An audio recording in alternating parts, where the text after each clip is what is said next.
Quais são os direitos das pessoas raras? A gente está conversando sobre isso aqui hoje no Manhã Total. Eu estou recebendo o Dr. Carlos Musi, que é advogado em saúde, o André Ferreira, que é presidente da ONG Famílias Raras, né? E está aqui conosco, ele que tomou como propósito de vida. E antes de trazer mais benefícios, eu quero só tirar a dúvida aqui de algumas pessoas com alguns tipos de doença. Por exemplo, doença celíaca e esclerose múltipla, elas entram como doença rara ou não? Elas entram como doenças raras. A codificação, ela é uma codificação estabelecida pela Organização Mundial de Saúde em cima de números. 65, em torno de 65 pacientes no universo de 100 mil. Quando a doença vai evoluindo e tornando mais comum, eles vão tirando dessa listagem, mas ela entra como uma doença ainda, uma doença nova surgindo nesse sentido. E aí, André, é preciso, vocês falaram do diagnóstico, né? Quanto mais cedo, melhor para poder fazer o tratamento, buscar os direitos. E aí a gente esbarra em algumas situações. Que é essa família que tem medo, que tem angústia, que não sabe identificar, o profissional de saúde também que precisa de um suporte, né? O que é preciso ser feito para encontrar um meio termo e a coisa fluir de uma forma tranquila para essas pessoas? O conselho que eu sempre dou para as famílias, Mônica, é sempre o mais cedo possível procurar o aconselhamento genético. Porque dentro do aconselhamento genético, o geneticista ele tem a oportunidade de ajudar essa família a descobrir a raridade que essa criança pode ter e ajudar também no desdobramento, porque talvez ela vai precisar de um neurologista, de um ortopedista, e esse processo é difícil. Começa primeiro na aceitação, né? Eu preciso aceitar que o meu filho ele tem uma raridade. Então a gente vai passar por essa fase da aceitação e também, né, buscar ajuda, seja, né, para um advogado, Ministério Público, algo que vai conseguir, porque nós sabemos, né, que esse suporte também ele é muito preciso e é muito carente de ter profissionais que entendam dos direitos da saúde hoje. E aí, no caso, tem muita gente perguntando aqui, quais são os benefícios? Por exemplo, eu tenho uma criança, né, eu tenho um filho, uma filha com uma doença rara.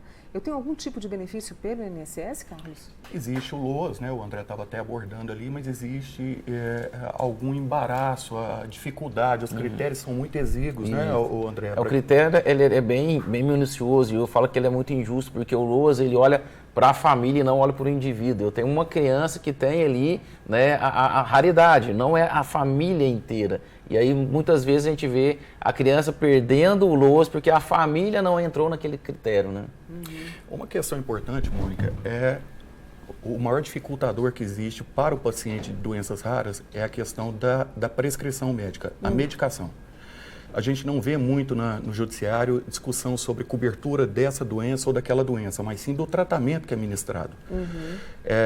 Sobretudo porque essas medicações são medicações raras, geralmente importadas e muito caras. Para o paciente raro, existe uma excepcionalidade, obviamente fazendo o diálogo das fontes, porque hoje já existe um padrão no Brasil, através do tema 990 do STJ, de que toda medicação, seja para dispensação do SUS, seja para inclusão de cobertura no atendimento de plano de saúde, tem que ser previamente registrado na Anvisa. Essa é a regra dentro do Brasil. Existe uma exceção, na minha visão, extraindo de uma decisão do Supremo Tribunal Federal de 2022, que estabelece que para pacientes de doenças raras e ultra raras, que necessite de medicação, que se chama de medicações órfãos. O que é uma medicação órfã? É aquela medicação única, via de regra muito cara, e que o fabricante internacional, ele, pelo custo-benefício no universo de pacientes com doenças raras no Brasil versus a logística que vai precisar, ele reluta para registrar na Anvisa. E essa é chamada de medicação órfã.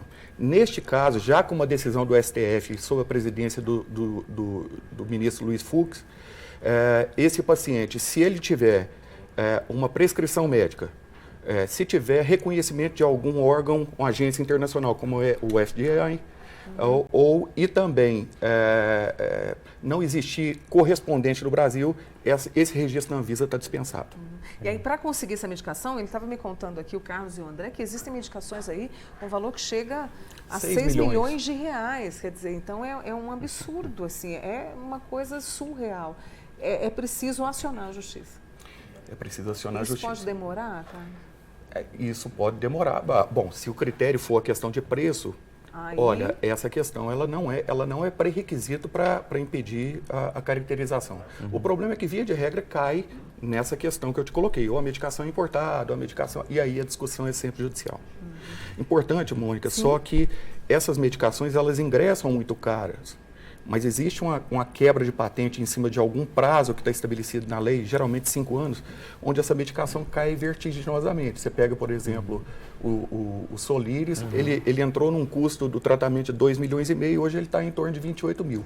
Caro, extremamente caro. Mas existiu. Nossa realidade, né? Exatamente. Agora, você está com a ONG há quanto tempo? E eu sei que você conta com profissionais justamente para ajudar essas famílias que estão angustiadas e querendo o melhor para os seus filhos, né? Nós já estamos fazendo trabalho da ONG desde 2021, mais ou menos. Mas a gente organizou, né, a gente está como estrutura do Instituto desde maio desse ano.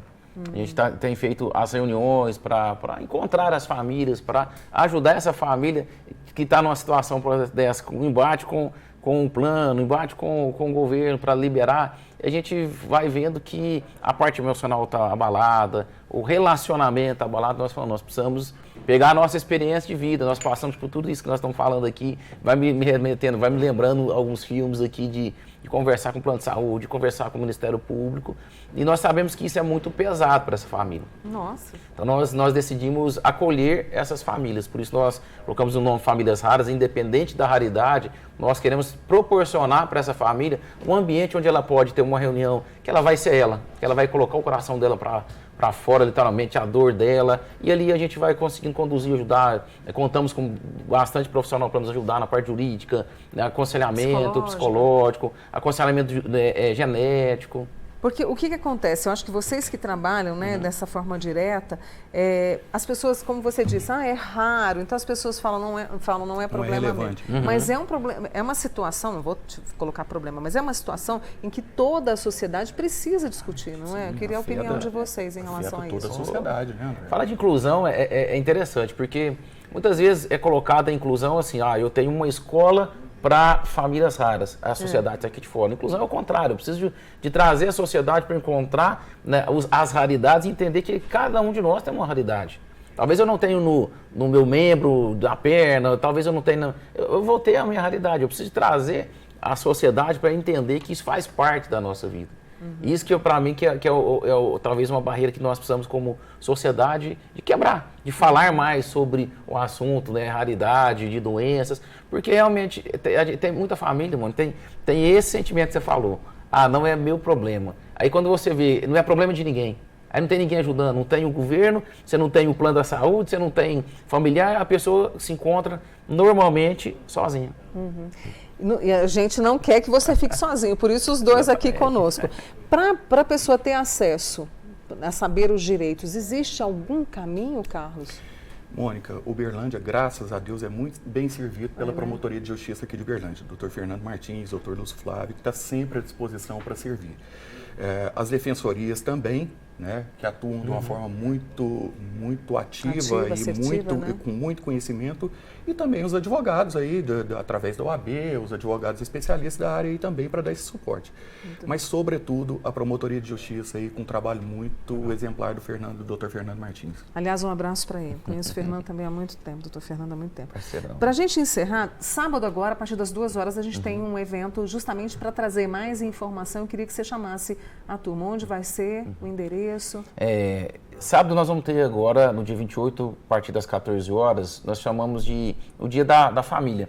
A gente estava conversando, esse mês é o mês da criança, né? Comemorou o Dia da Criança, nós estamos falando sobre as doenças, né? Principalmente aí, e a gente decidiu fazer um dia para a família, porque a gente quer que o pai vai, a mãe vai, o irmão vai, um momento para proporcionar ali um momento para brincar, de lazer. Nós vamos ter algumas pessoas que vão levar também informação. Então, eu queria te convidar, você que é família rara conosco, pode para estar conosco, vai ser lá na Avenida Cesar Alvim, né? Pode seguir lá no nosso IG, lá tem famílias.raras, você tem um link de inscrição, lá vai ter o endereço, informação para a gente te receber ali da melhor forma. Nós vamos ter o prazer de poder falar daquilo que nós temos trabalhado, Mônica, que é das emoções, dos direitos, daquilo que pode flexibilizar e ajudar você como família a ter um tempo mais leve. Não, e numa conversa dessa, você pode, sabe, encontrar caminhos ali. Então, deixa eu passar o endereço, olha, Avenida Cesária Alvim, 5.535, dia 28, a partir das 2 horas da tarde. O arroba é @famílias.raras. Qualquer coisa me chama, participe. Eu agradeço imensamente a vocês e contem conosco aqui do Manhã Total.